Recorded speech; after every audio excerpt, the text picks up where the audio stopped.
For my Unit 10 adaptations, I have decided to adapt Overwatch, a video game from 2016, into a TV series. The TV series would span 13 episodes and would primarily be shown on Netflix. The game was released in 2016 and instantly became very popular, one of the most popular games of the year in fact, winning many Game of the Year awards. This means that the game would be so popular that people would like to see more from the world. However, there was never a narrative within the game, and we've only seen some shorts and some comics to actually add to the narrative of this world.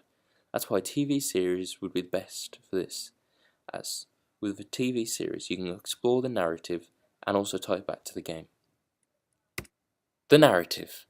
Overwatch Rebirth is set 60 years into the future, 30 years after a grueling war known as the Omnic Crisis, which had humanity as a whole come together to fight for their lives against a robot uprising.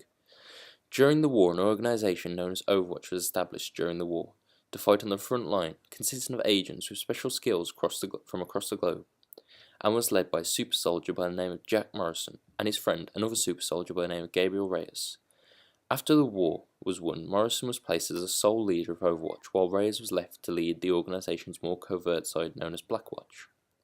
After 30 years of Overwatch being active and rising tension within the organisation, a confrontation between Morrison and Reyes led to both of them being presumed dead, and the downfall of Overwatch. The UN went on to pass the Petraeus Act, which forbade any kind of Overwatch organisation being established again.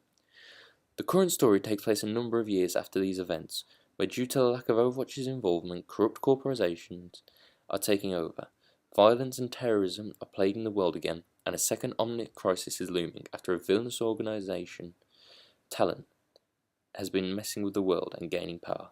Now a new team of previous agents from Overwatch and new heroes must join forces to stop the threats that face their world.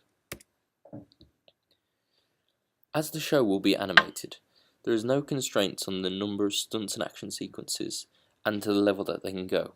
With an animated series, the action sequences can be fun and exciting without the worry of using stunt doubles or any harm coming to any physical person. A target audience. The primary target audience would be males, aged 14 to 20, with a social group of E to C1. The age group I chose for my primary audience, 14 to 20, is the age range that usually play this game, which means that they can relate to the characters better and will understand the story better from the characters that they have experienced within the game. With a social grouping of E to C1, they are most likely students, which means they are most likely living at home.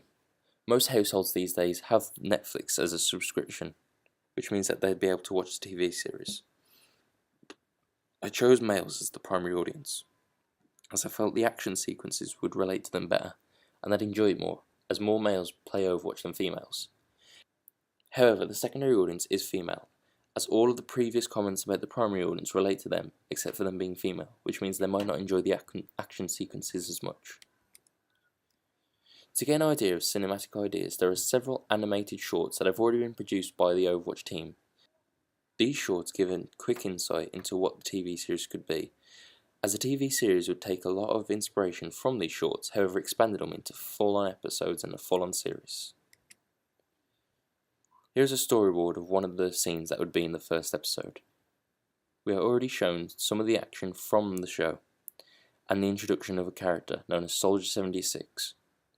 This is perfect introduction as it shows straight away what kind of character he is, ready for action at any time and ready to stop corrupt evil gangs.